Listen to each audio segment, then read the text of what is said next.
and welcome to Arts and Entertainment. With Chris and Randall. I'm Chris, I'm Randall. and welcome to the show. Today we're going to cover one of the most popular uh, show on Netflix, the Squid Game. At least the most popular show at the time of recording, which is October, whatever it is, 19th. Is it the 19th, Randall? It's the 20th today. Oh, my bad. So the most popular show on Netflix streaming right now, as of October 20th, 2021, is the Squid Game, which is great because if it wasn't the Squid Game, it would be horrible transphobic comedy. So, if nothing else, I'm really grateful that it's Squid Game instead. But we're going to talk about Squid Game. Randall has a very interesting analysis of it, and I think it might even explain why it's so popular, which will be pretty fascinating. But before we start the show, as always, if you're new to the show, please subscribe. And always, we like it if you can like the show. Uh, if you want to share this with your friends who just watched Squid Game, I would recommend it because, we're going to say some pretty cool stuff. And as always, we want your comments. We want your comments. Up front, should have said it. The first part of this episode is going to be spoiler free. So when we start, we're not going to give away too many spoilers beyond the general premise, if you can deal with the general premise. And then after that, we'll let you know when minor spoilers that if you're watching it, like, oh, on episode 3, great, we'll go, well, this happens in episode 1, 2, and 3. And then finally, for those of you who saw the whole damn thing, we'll just warn everyone else, time to get off the bus. We're going to go deep. So, Squid Game. It is, it's so big, it has its own sketch on Saturday Night Live. Did you see that, Randall? I didn't watch it. You should watch it. If we can post a link to it, I'll send you it, and you can see the Squid Game music video on Saturday Night Live. It was very funny. So, how would you say is the basic setup of Squid Game, Randall? What's the Well, it's like a lot of other shows where people are forced to compete in a life or death game. So it's kind of like if you did like Big Brother or Survivor, but as you said, you did it with life and death stakes. Right, but I think that most of the other shows, most of the other stories, they seem to lack a proper ideological center, or they're not. I think Squid Game is about class. It's essentially Marxist in its ideology, which is a argument I'm going to make. I'll go into detail on that later, but Okay, most of these other shows, Okay. they're not. They don't have much of an ideological center. I mean, some of them do more than others. Like you take something like Battle Royale or 3%, shows like that. I think it's more of an analogy of of the education system, rather than something about class. But yeah, Squid Well, Game is it's definitely that. about class and capitalism, and yeah. So Squid Game, as you just said, Randall, is about 456 people in a mysterious place who are willing participants who compete in 6 life or death games based on popular Korean children's games. The show takes place in South Korea, and you can watch it either dubbed or with subtitles. I recommend watching it with subtitles. That way you get a sense of what Korean sounds like. For the prize money of 46 billion won, which I actually found out is $36 million. And the idea behind it is that this is the most minor spoiler, folks, but because we just said life or death, when a player dies, the pot increases so that they can win more money. So, you're looking at like Survivor or any of the reality shows that were so popular where people work in teams and groups to try to figure out strategies as collectives and then as individuals to get the goal, right? To get the goal, to win the game. And as Randall said, it's a Marxist analogy. Now, Randall, you mentioned something really cool, which is you mentioned Battle Royale. Can you just tell us a little more about Battle Royale? I know it's based on a manga. Okay, the idea behind Battle Royale is there's this future civilization where resources are scarce. So when kids get to the final grade of school, you take that whole grade and you set them on an island. And this is I'm going to spoil it for everybody if you haven't seen it, but you take all those kids, you set them on an island in that final class, and you have them fight to the death until there's just one left, and that one person can enter society. Everybody else has got to die. So it's So like it's a form kind of of like population Hunger control. Yes, yes. Well, Hunger Games is a And little bit different. I mean, but yeah, it's all of these shows are kind of about like a well, they're analogous to education. They're analogous to a world of scarce resources. But they all don't right, so really that they don't ideologically. I don't think they touch on like class or the effects of capitalism on people's behavior, well, which is Battle what Squid Royale Game was does. right. So Battle Royale, the reason why I'm picking on that is it's kind of integral to the origin of Squid Game. So, man, and I'm going to butcher the writer, director, the creator of Squid Game's name. My apologies. I try to figure out how to say it. It's either Wang Dong-hyuk or it's Hwang Dong-hyuk. But the writer, director, who's around your age, Randall, which will later on turn out, I think, to be important. Back in 2009, he's a filmmaker, and he's having a hard time uh, getting any of his films financed. And he found himself broke, and he had a lot of free time, so he would hang out in coffee shops reading Japanese survival manga, including Battle Royale, Liar Game, Gambling Apocalypse, and he felt that the character situations in these works were he could relate to them and to that they paralleled his own current situation, and it gave him the idea of being able to join such a survival game to win money to help him get out of debt, leading him to write a film script on that same concept. The man's in debt in real life. He's reading manga survival, and he says to himself, like, this might make a great movie. So he said, I wanted to write a story that was an allegory or a fable about modern capitalist society, something that depicts an extreme competition, somewhat like the extreme competition of life, but what I wanted it to use the kind of characters we've all met in real life. However, he feared the storyline was too difficult to understand and bizarre at the time.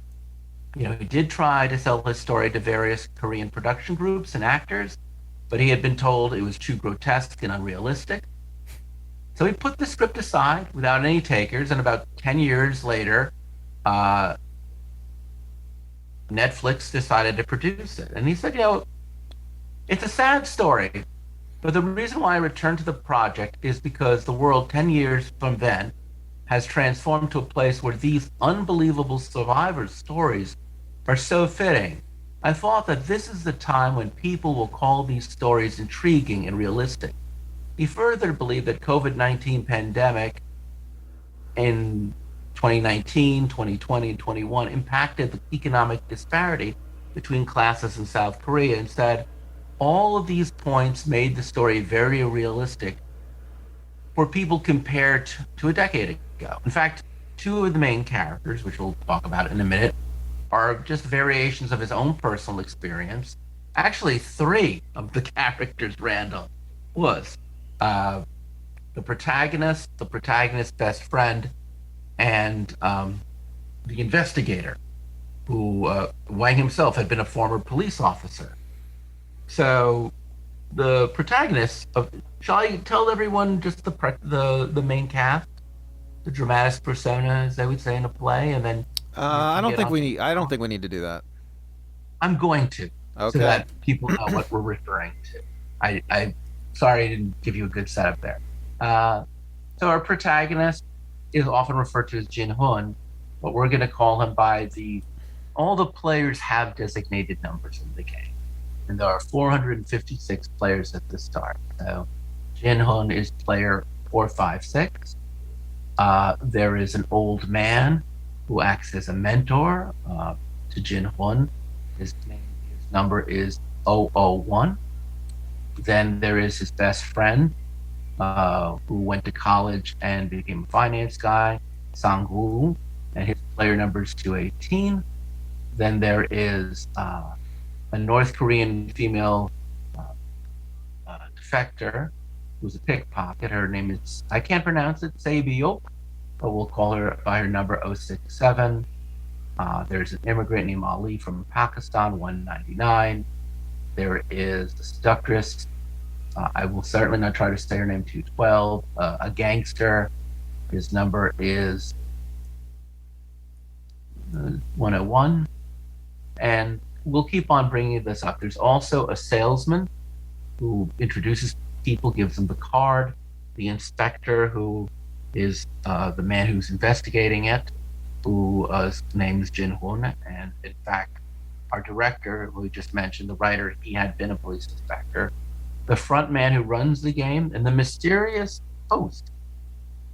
All right, plus other characters who we'll talk about later. So with that out of the way, Randall, give me your analysis. Well, I think one of the reasons Squid Game is so popular is because it really nails a critique of capitalism in a way that Karl Marx would really appreciate. It's essentially Marxist, and it's funny because I think that in South Korea, any kind of you cannot say anything positive about North Korea by law, I think. So Squid Game really goes right up. Yeah, so I think I was reading that somewhere. So Squid Game goes right up to the line. I mean, after this podcast comes out, the writer-director might be arrested. I don't know, but so one of the things that Marx, Marx was right about a lot of things, and one of the things that he really, one of his most novel ideas was how capitalism influences day-to-day relations between people, how it changes the way people behave interpersonally.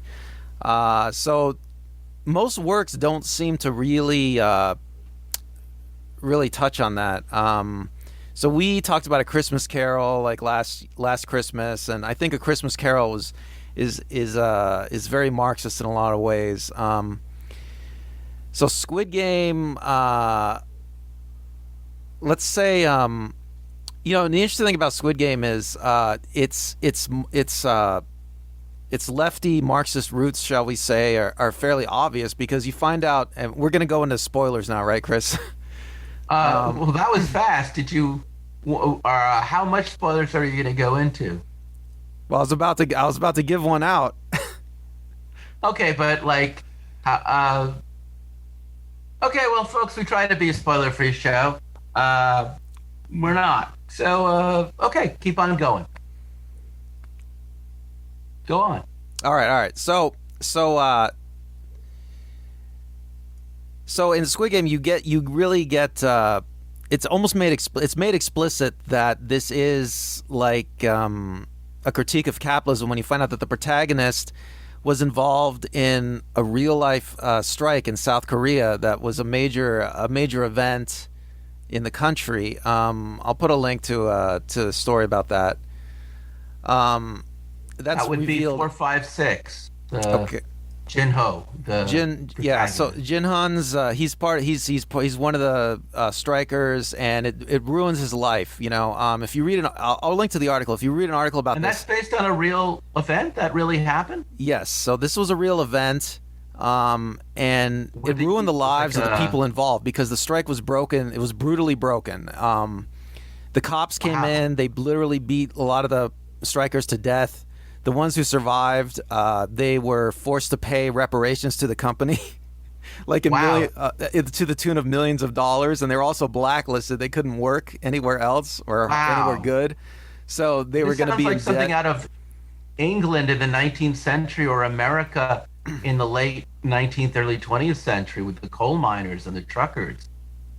That's amazing that could happen as recently as just, what did you say, 10 years ago? I think it happened about 10, 20 years ago, yeah. And, so around the time of the original screenplay was written back in 2009. Wow. Yeah, and, America has a very brutal labor relations history, too. There was a famous event where strikers were machine gunned down by I think the U.S. Army. Yep, I've read that. That was about 100 years ago. Yeah.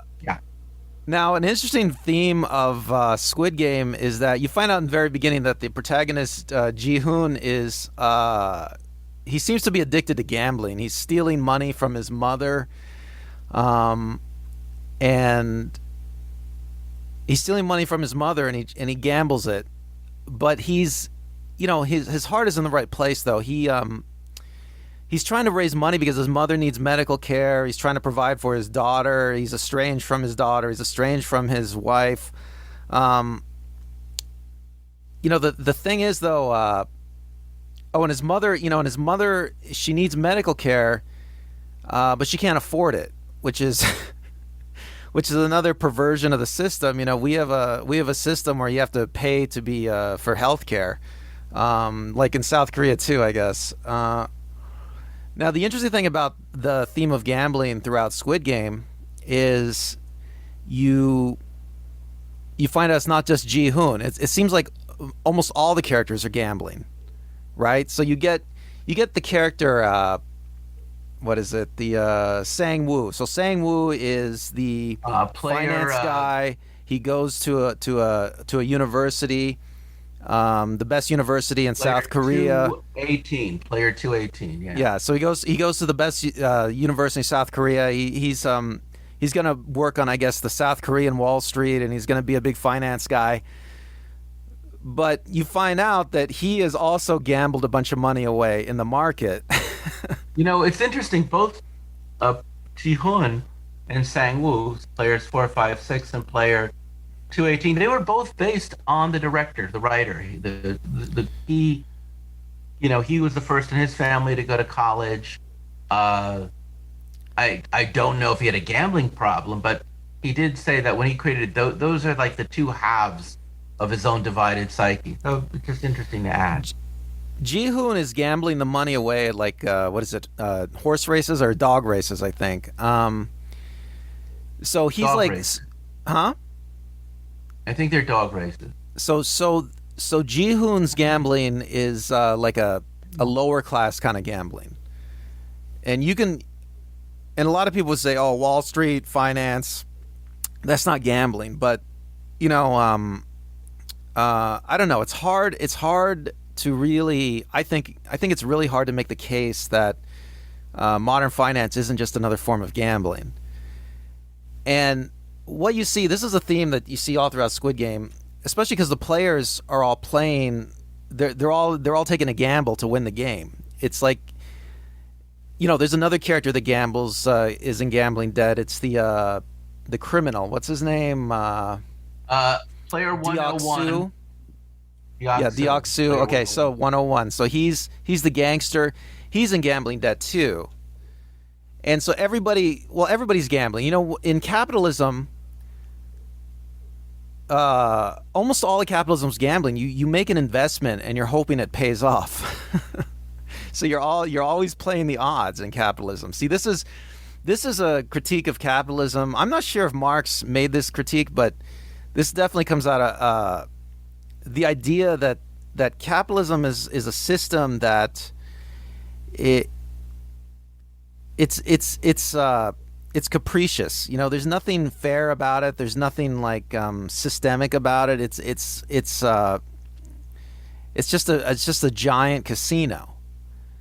And you see this, and you see this in the lives of all these characters. All these characters are at the mercy of a system that is just like a giant casino, and they just have to get lucky. And when they decide to play the Squid Game, it's just for them, it's just another gamble, because that's what the system's like. That's what the entire system's like. For instance, in episode 2, I was going to say it's an interesting phenomenon because there's the element of free will, right? In that no one is forced to gamble. They choose to gamble. Well, that's the defense of capitalism. That's how people defend capitalism. That Jin Woo, player 456, it does seem to me, Randall, that he is a compulsive gambler. In that, he, I can't say to the other characters because we spend the most amount of time with him. That as the story progresses, we do see the real reasons why he needs money. But at the same time, it does look like when we've met him, he is an idler, mooching off of his mom, just frittering away his time, mooching off of a lot of people, uh, trying to get rich quick. Yeah, in the What do beginning you he's say to that? yeah, in the beginning he's stealing from his mom. He's taking her money and trying to gamble it. But I mean, he seems to redeem himself as the show goes on because you see that his heart is in the right place, and he is the victim of a system where he doesn't seem to have a choice. I mean, there is no other way for this guy to make the kind of money he needs in life without risking it. And that's that's essentially the capitalist system. I mean, you get to episode 2 in Squid Game, and the players discover this. They discover one of the rules is that they can all end the game if they take a vote and everybody votes to end the game. But then if everybody votes to come back, they all have to come back. So in episode 2, they're given the choice to play or to play or stop, and they almost all, or a lot of them, decide to come back, and they decide to come That's back. interesting. That I'm going to break that point up for you to take a moment because I always thought that was one of the most fascinating things, and it does go to what you're saying, right? Which is, no one is forcing them to play this game of life and death. After they play the first game and they see the consequences of it, as rational human beings, the majority of them, a very small majority of them, but enough to change the result, allows everyone to go back to their lives without the money. The money does go to the victim. No, I forgot how it works. Anyway, you do see that when they're in their own worlds, for some of the characters, I don't know for our protagonist, but for some of the characters, they have so actually even for him, they're all in debt to somebody. They all face having their body parts reclaimed for organs or losing their child, or so you're right. The world without money is so hard that they all realize it's a very weird thing. But when they come back, they all realize that it's better for them to risk their lives and make, on the odd chance that they can make a super amount of money, than know that every day it's a risk just to get by with no promise of class escalation. Wouldn't you say? Yes, it's like the choice is well, the choice is either to starve or to risk it all. I mean, that's the Hobson's choice. that's the choice in capitalism. This is what defenders of the Die system, working or die starving. right? This is what defenders of the system would say, right? They'll say that no one has to work, no one has to take a job, no one has to take a job they don't want. You can do whatever you want, but it's a false choice because the alternative is basically death. And Squid Game makes this completely transparent, completely clear. Because they literally have chosen to risk their lives in the Squid Game, and they feel like they don't have a choice. I think that's the point the show's trying to make. It's very Marxist in that respect. In that episode that you're referencing, episode 2, Ali, we find out as being the player who is the player 199. He has been ripped off by his old boss. He resorts to violence to get the money. It's a large sum of money for him. And he gives that money to his wife and says, go back to Pakistan with our child. And I thought about it. It's like, weirdly enough, that is one of the only people who actually was able to make a difference for their family. And it's interesting to point out, Randall, that he did it by attacking his employer, his boss, violently, risking his own life. And then that's money, I guess, is to find them salvation in another land. Do you feel that that works towards your analysis? Yeah. So so one of the things that Marx would say, I think, is that the capitalist system, it warps relations between people. So Ali's boss is taking advantage of him for no other reason, it seems, than that he wants to accumulate as much money as possible, because that's what this system is encouraging. The boss can, because Ali is powerless, because Ali is from another country, is an immigrant. Ali's boss can simply steal from him without any repercussions. The only way Ali can get his money is by breaking the law, by attacking his boss and stealing the money back from his boss. You know, there's a. I know in the Soviet Union, criminals were sometimes looked at as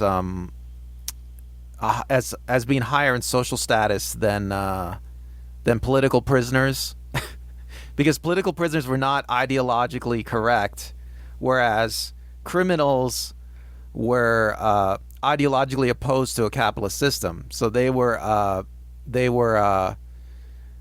find ways around the rules, they'd break the rules, because criminals are faced with a system that is morally and ethically corrupt, and so they refuse to follow that system. They refuse to abide by the rules of that system. And you see this in Squid Game with the character of Deok-Soo, the organized criminal.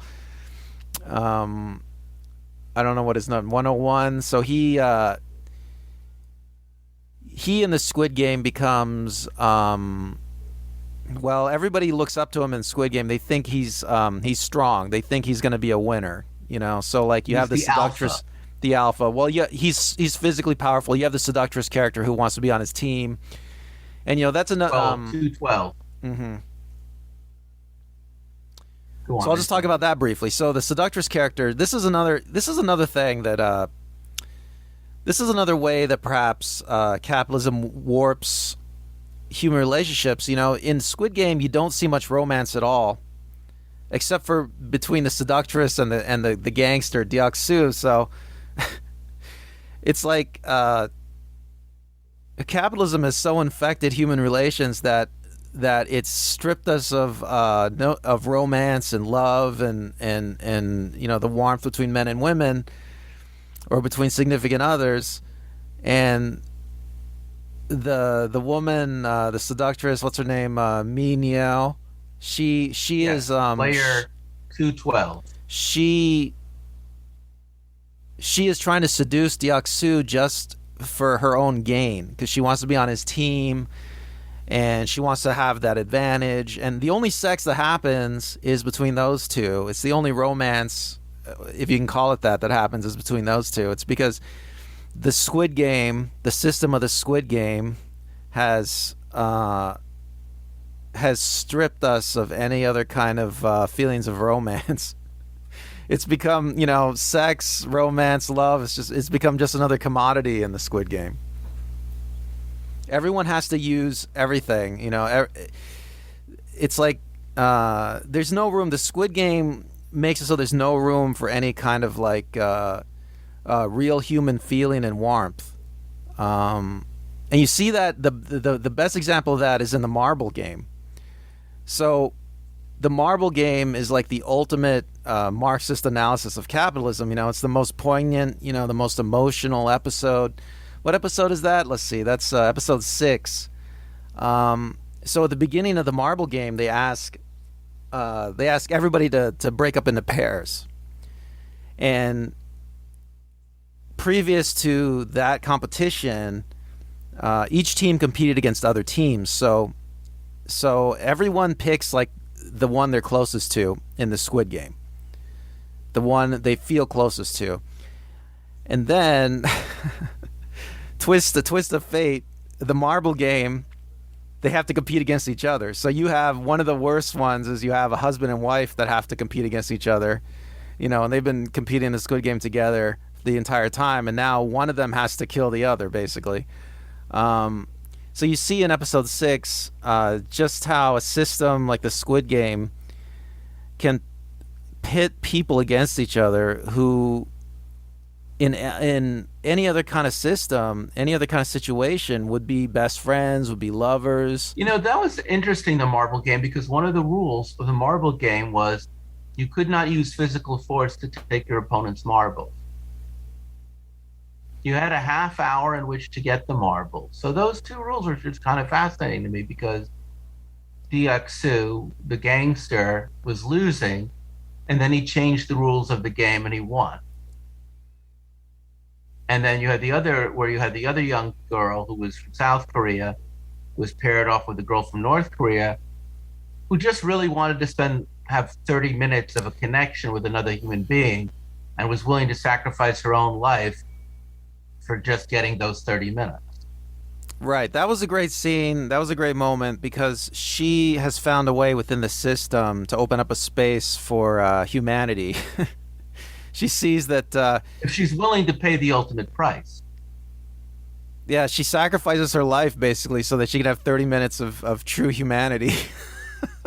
But the gangster, DXU, player 101, he also shows you another thing, which is that you can change the rules of the game if you're losing.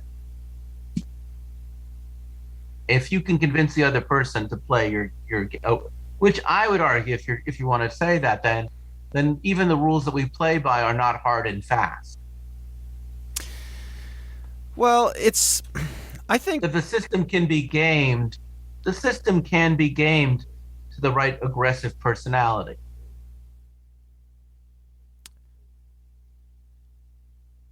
Well, there's a couple things there. I mean, number one, a lot of people who defend a capitalist system will say, well, there's rules.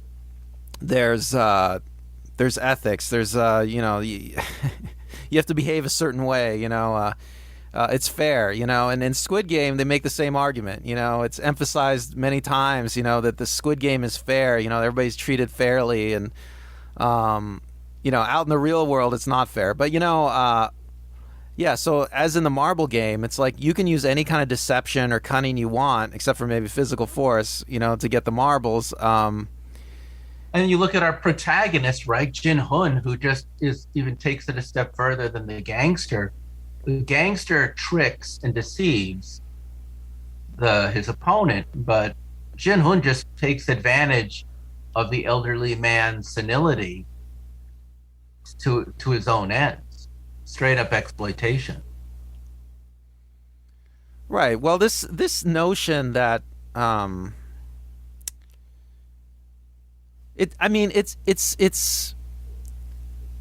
it's a hard thing to argue that there is fairness, that the game is fair and square, I guess you could say. I mean, you see examples of it all over our civilization, all over capitalist civilizations, where there is things aren't fair and square. Things aren't being done fairly and ethically.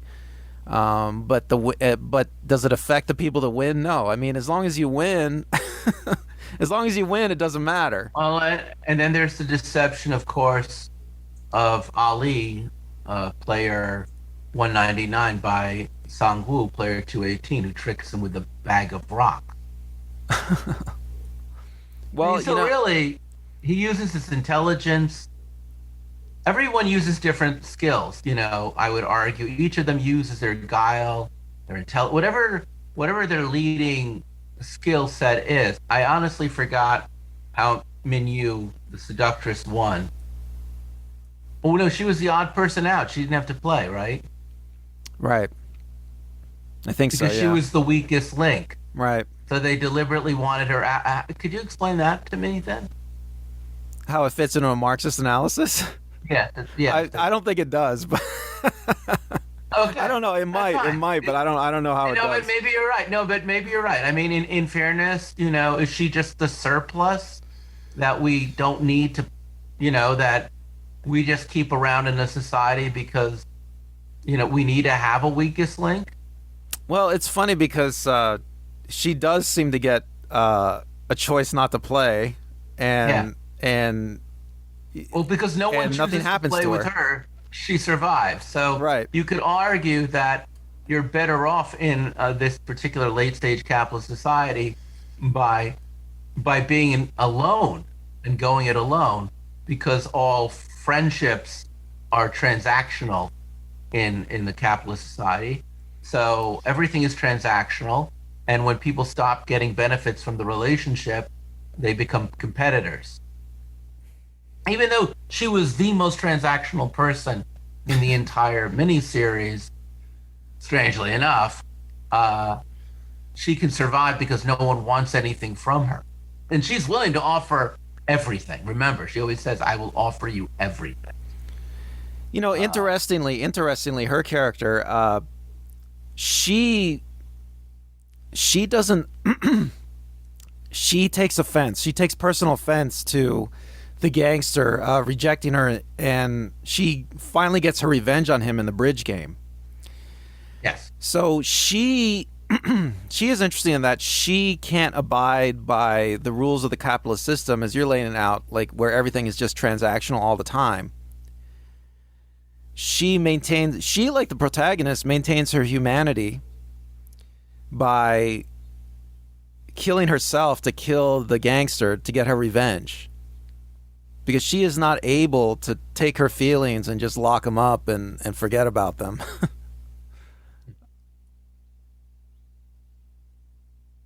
So her humanity is her strength.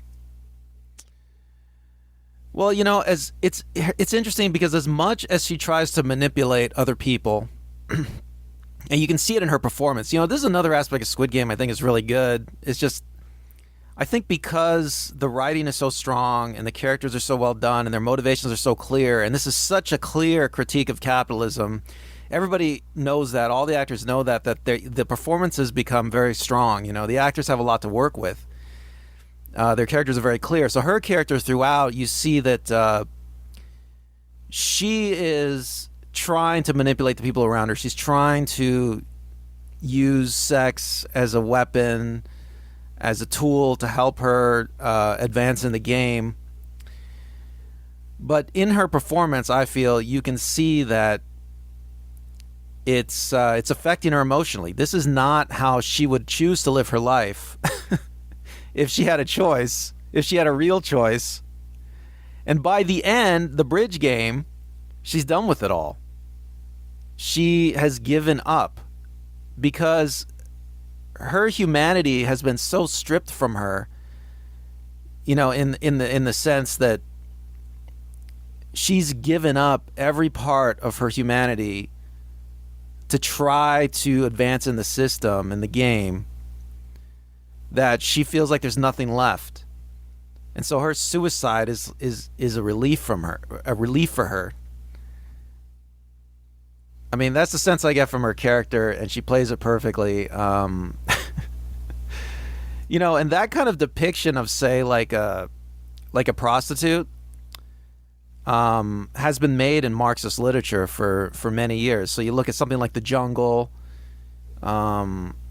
I think Marx, I don't know if Marx wrote about prostitutes. I think he may have a couple times. But there's other depictions of prostitutes in Marxist literature that are similar to that, I feel. That makes sense because, again, her body is the way she makes her living.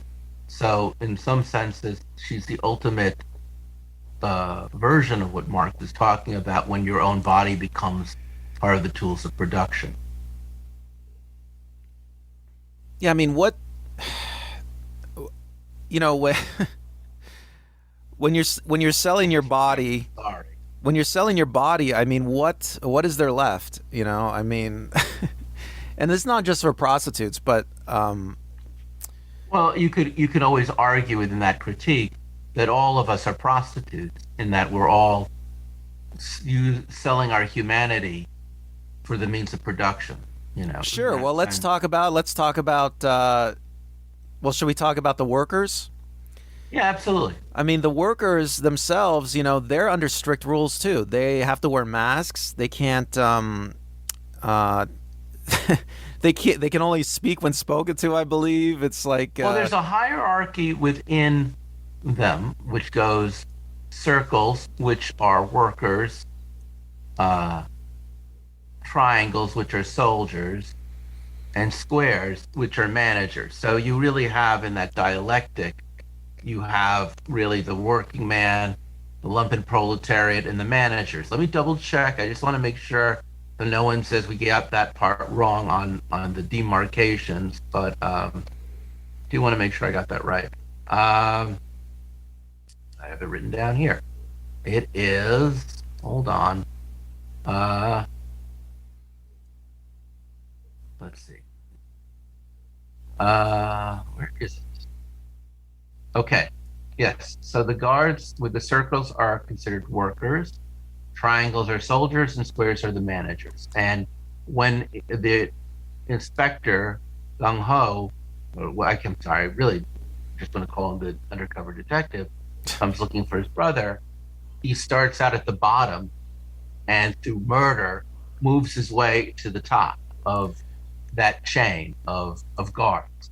It's kind of interesting that even the guards live lives not too dissimilar from the people they're guarding, because they have little cells that they're locked in.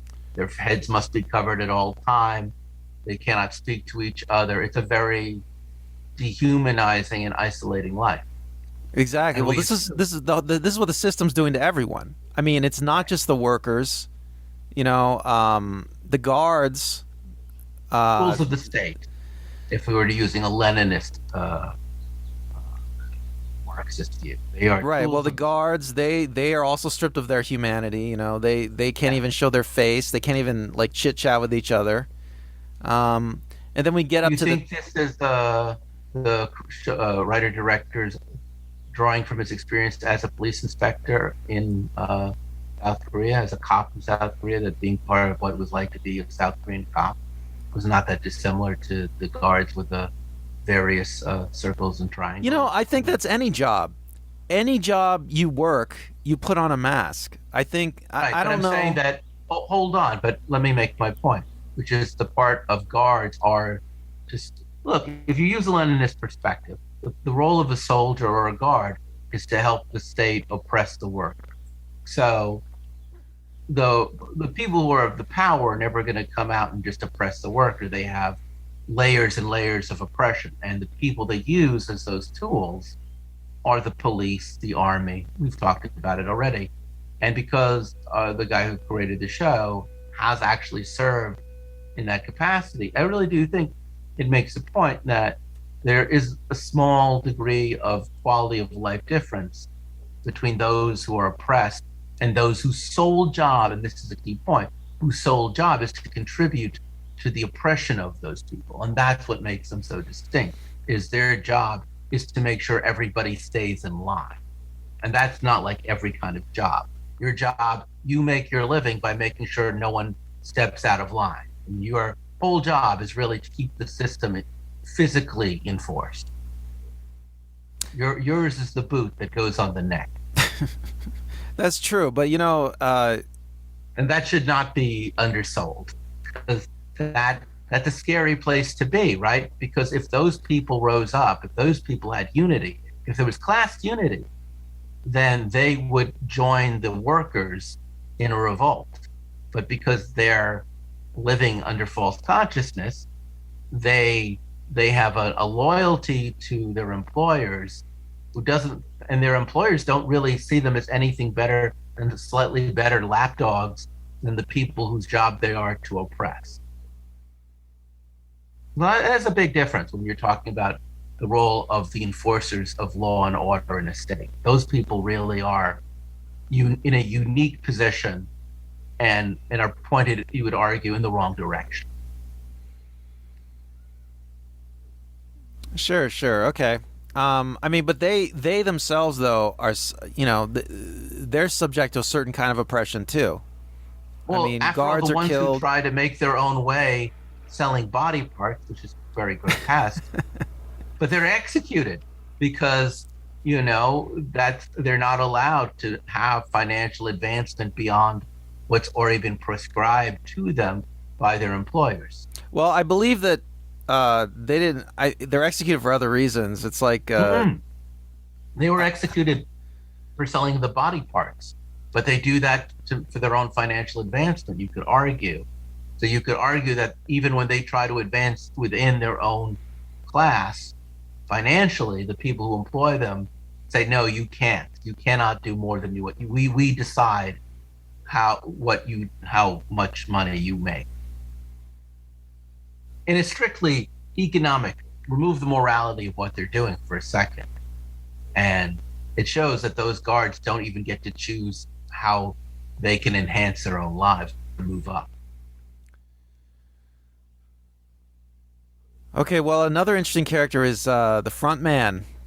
Okay, who is we find out at the very end that he was one of the winners of the past games, and so he's plucked from obscurity and made to be the biggest guard, the ultimate guard.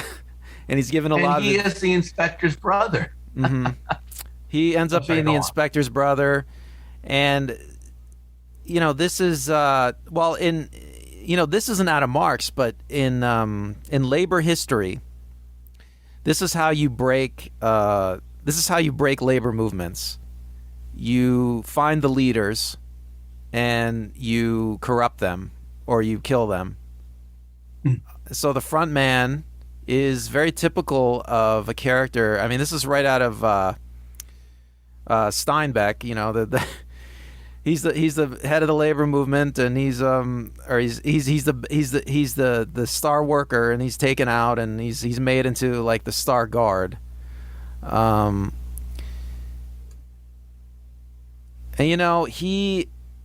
the ultimate example, I think, in Squid Game of how the system capitalism warps interpersonal relationships is when the front man realizes he has to kill his own brother because otherwise the integrity of the games will be threatened.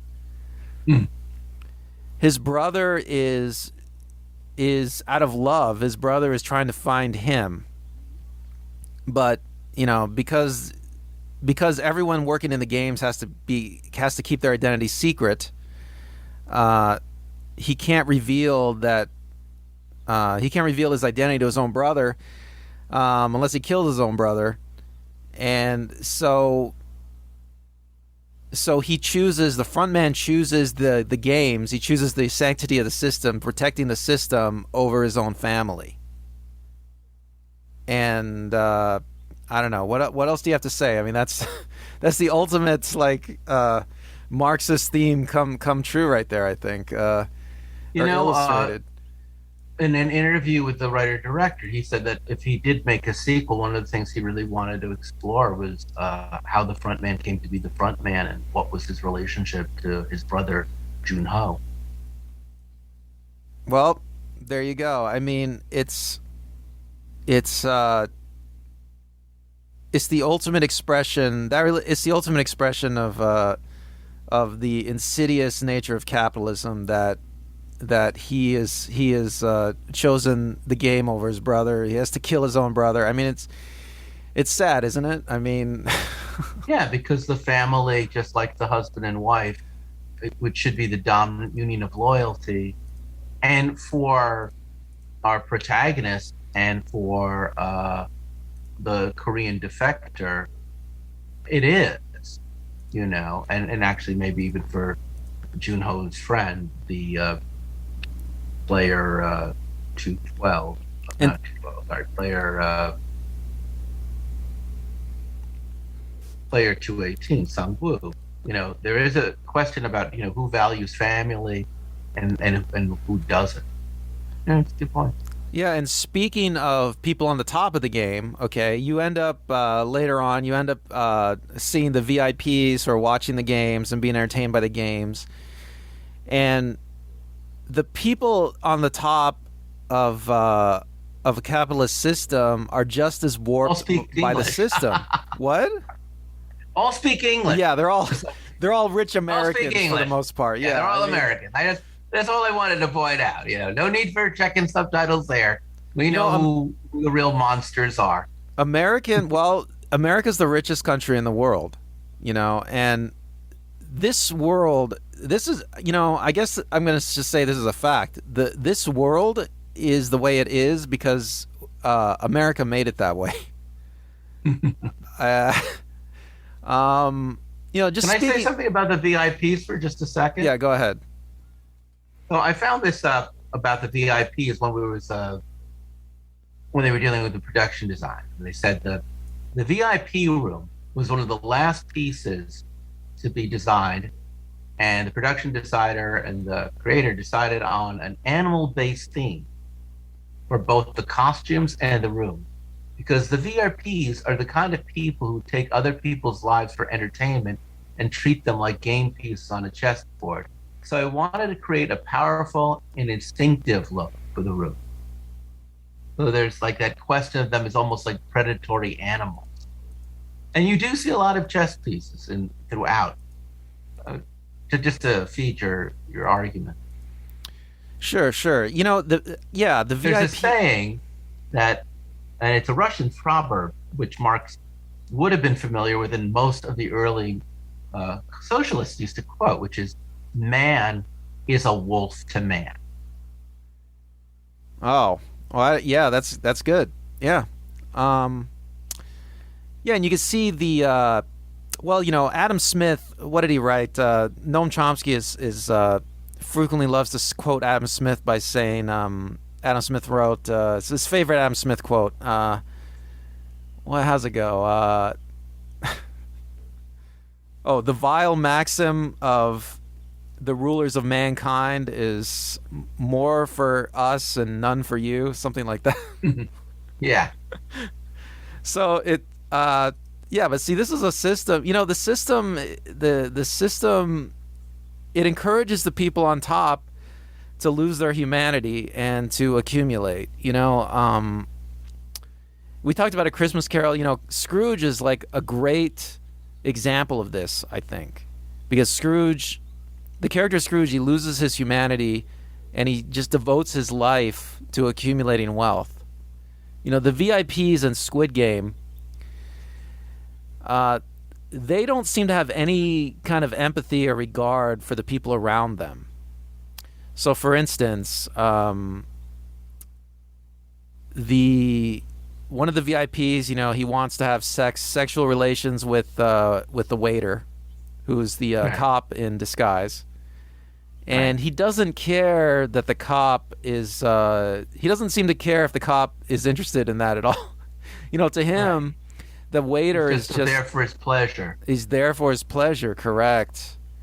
And so are the people playing the game. I mean, they exist only to please the VIPs. And so, in a sense, the VIPs have lost their ability to relate to other people on a human level. And, because, I'm not sure if Marx wrote so much about this, but I know that other writers wrote about this, especially contemporary of Marx, about how the capitalist system warps everyone. Right? Even the people on top. So, I mean, there's a way, I think a lot of works, artistic works of recent times, they try to make a case that the people on top are there because they're the most unscrupulous, they're the most disgusting, debased people. That's how they clawed their way to the top. But you can see in Squid Game, it's like everyone in the system, even the people on the bottom, are going to do whatever it takes to get up to the top. And once they're at the top, that kind of lifestyle, that once you're at the top, you don't have to care about anybody else, and they don't. And you see Il Nam, on his deathbed. The old man. The old man. 001. In the last episode, he's like he's watching to be the host. He's watching a homeless man die on the street, and all he wants to do is bet on it. He has no empathy anymore, and he loses.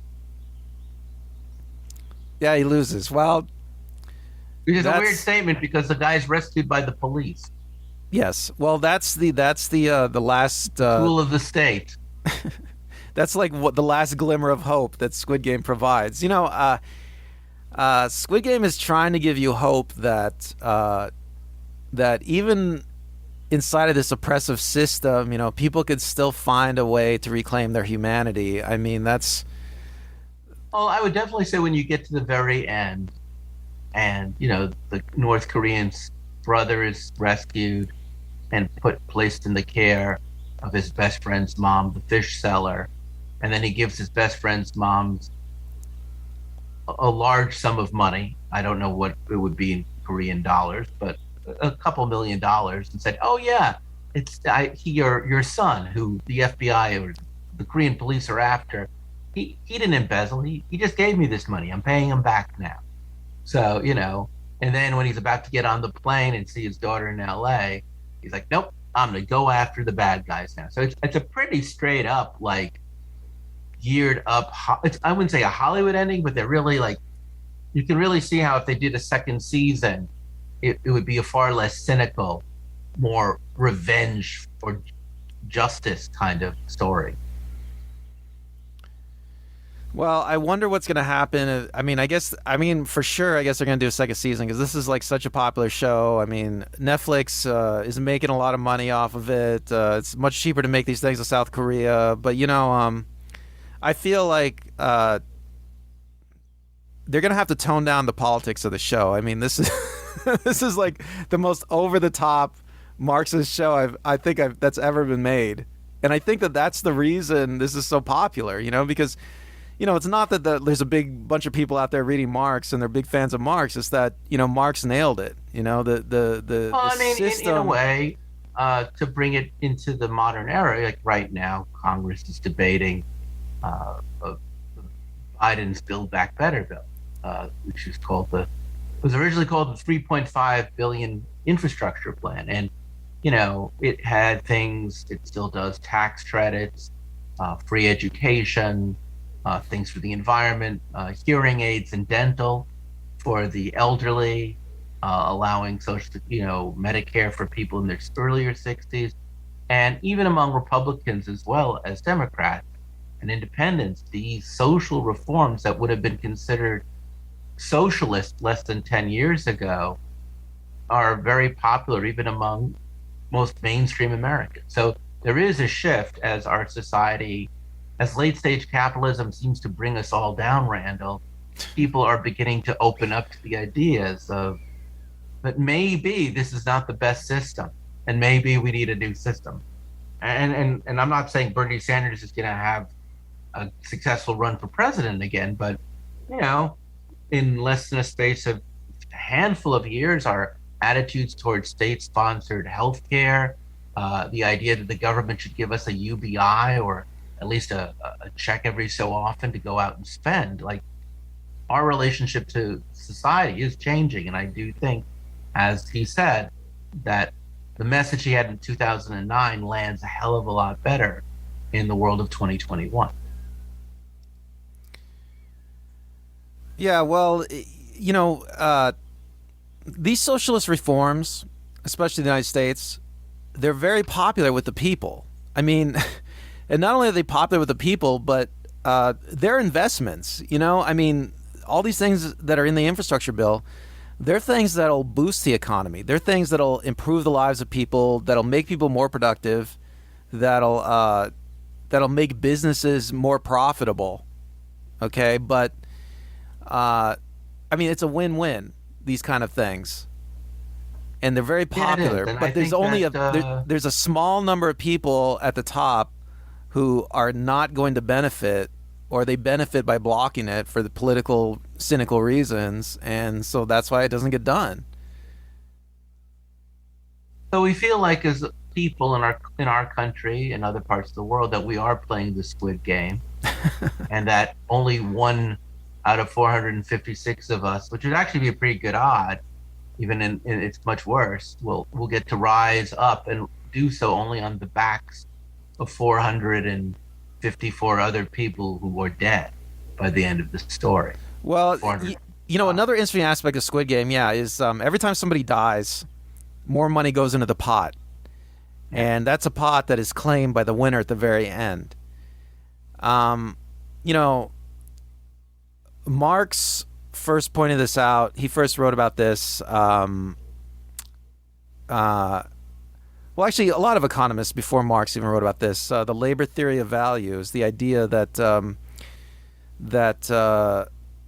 in a business, the owner of the business is benefiting from the labor of the other people. And so for somebody to be rich in a capitalist system, other people have to be poor. So Squid Game illustrates that perfectly. For somebody to win the money, other people have to die.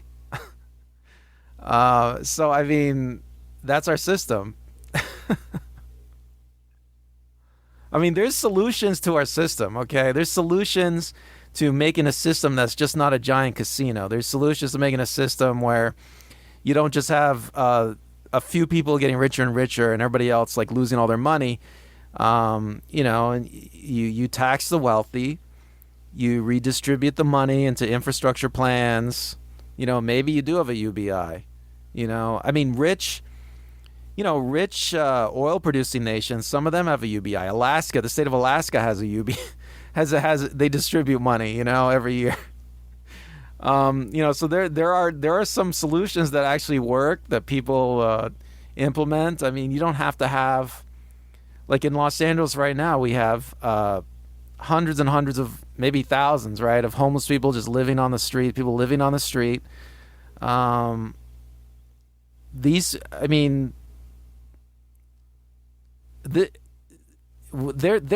resources to house these people. In fact, the city of Los Angeles has already spent millions of dollars trying to build structures for people to live in. I think they moved like a handful of people into them. I mean, for whatever reason, there's not the political will to house everyone. This is a world. I guess. I get. Huh? I was going to ask, is there anything more you wanted to say about the Squid Game? Well, I guess the final thing I just want to say is that the Squid Game it hits so hard because it is a perfect analogy of the financial failures of our world, and everyone can relate to it. Everyone can relate to it. And as long as you can afford to pay $16 a month to Netflix, you can have this wonderful experience. All right. Well, thank you, Randall. That was a very enlightening analysis. I look forward to future deconstructions of popular shows from different perspectives, be it Marxist, Freudian, or what have you. Always fun to kind of look and gaze behind things. Until then, I'm Chris. I'm Randall. And we'll talk again soon.